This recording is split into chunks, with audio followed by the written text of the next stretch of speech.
श्रीमान् वेंकटनाथार्यः कवितार्किककेसरी वेदान्ताचार्यवर्यो मे सन्निधत्तां सदा कृते. ஒரு ஸ்லோகத்தின் முன்னும் ஒவ்வொரு க்ஷேத்திரத்தின் தாயாருடைய பெயரையும் அவருடைய சில திவ்யமங்கல விக்கிரகங்களையும் இத்துடன் இணைத்துள்ளேன். ஒவ்வொரு ஸ்லோகத்தையும் ஒவ்வொரு தாயாரின் நாமத்தை வைத்துக் கொண்டு சேவித்தால் விசேஷமாக இருக்கும் என்று கருதியதால் அந்தந்த ஸ்லோகங்களின் பொருளுக்கு ஏற்ப திருநாமம் உடைய தாயாரின் பகடங்களை இத்துடன் இணைத்துள்ளேன். இந்த ஸ்லோகம் இந்த தாயாரைத்தான் குறிக்கும் என்பது இல்லை. பொதுவாக அனைத்து ஸ்லோகங்களுமே தாயாரின் நாமத்தினுடைய வைபவத்தை சிறப்பாக சித்தரித்துள்ளது. ஒவ்வொரு ஸ்லோகத்தின் முன்னும் ஒரு தாயாரின் நாமத்தை நினைவு கூர்ந்து கொண்டு படித்தால் இன்னும் விசேஷமாக இருக்கும் என்று கருதியே இப்படங்கள் இணைக்கப்பட்டுள்ளன. அடியேன் நாம வைபவ ஸ்தபகம். தாயாருடைய நாமங்களின் பெருமையை கொண்டாடும் ஸ்தபகம் இது. தாம்னா திருஷ்யேவ ராஜீவ தாம்னா தேன தயாலுனா ஆம்னானாம் சாது சித்யஸ்ய நாம்னாம் ஞானைர்யுனக்தினஹ. தாம்னா திருஷ்யேய ராஜீவ தாம்னா தேன தயாலுனா ஆம்னானம் சாது சித்யஸ்ய நாம்னாம் ஞானைர்யுனக்தினஹ.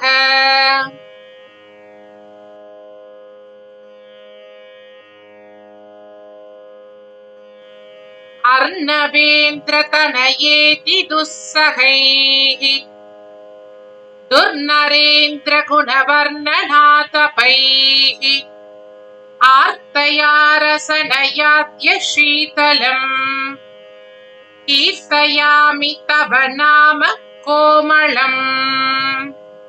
இதுல சில பாடல்கள்ல கேவலம் அப்படிங்கிற வார்த்தை இருக்கும். அதே போல இரண்டாவது அடியில துர்நரேந்திர அப்படிங்கிறதும் துர்நரேஷ அப்படிங்கிறதும் பாடபேதமா வரும்.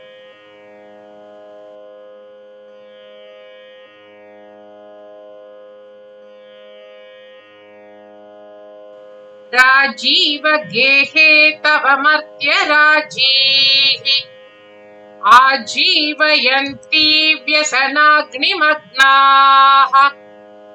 நாமானி யகீர்த்தயதே சதன்யஹ வைமானிகானாம் அபிமானனீயஹ.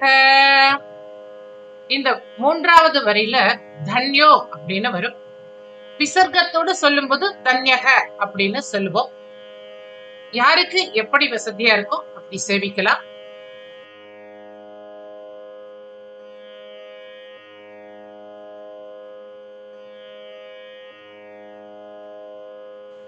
பஞ்சேஷு சாபல பலாயன சித்த மந்திரம் கண்டா விசேஷ நினதம் குஹனா பிசாஸ்யாஹ கோபாநல பிரசமசாந்த்வவச்சோ முராரேஹ ஹே நாம நாம ந ஜபந்தி தவாப்தி கன்யே.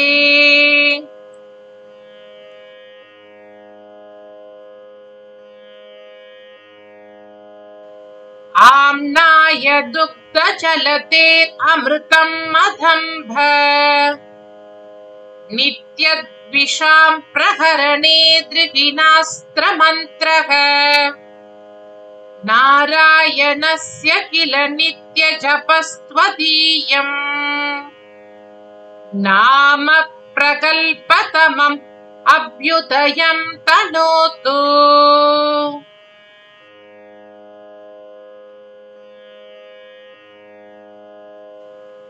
नाम रक्षण परस्तवोचितम्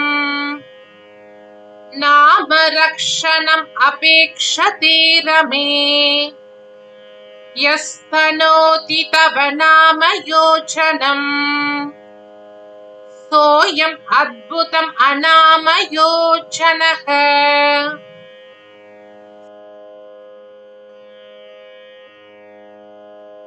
साम्नां जन्मान्तरम् अखिल ऋग्वर्ग सर्गान्तरं वा पर्यायो वा सकल यजुषां प्रक्रियादर्पणानां वेदान्तानां किमु विनिमयो विश्रुतं विश्वमातः दिव्यं भव्यं दिशति जपतां देवी नाम त्वदीयम्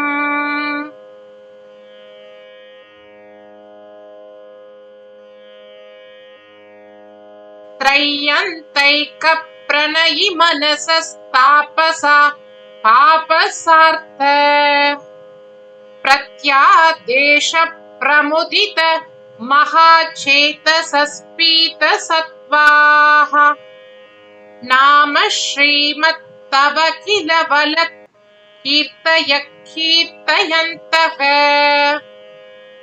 मातर्मुक्तौ विहित कुतुक மோதயந்தே பிரியந்தே.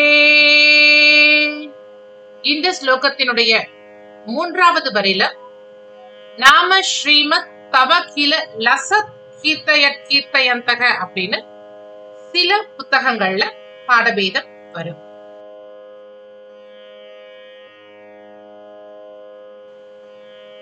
பாஸ்வத் வர்ணம் விருஷகிரிபதே भावुकं तन्वताते धाम्ना धाम स्फुरति जलदे पुत्री नाम्ना च नाम रम्यं हर्म्यस्थलमपि महीरक्षिणः शैलतुङ्गम् दीपारोपं रजनिषु विना देवि देदीप्यते किम्.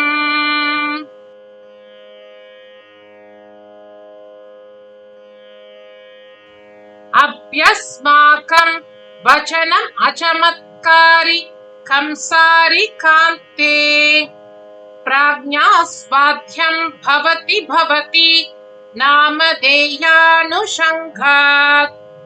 कर्पूराधिस्थिर परिमल द्रव्यसाक्षिव्य भूम्ना निर्घन्ते स्यात् अपि सुरभिता निम्बगाष्टस्य चूर्णे. कवितार्किक सिंहाय कल्याण गुणशालिने श्रीमते वेंकटेशाय वेदांत गुरवे नमः.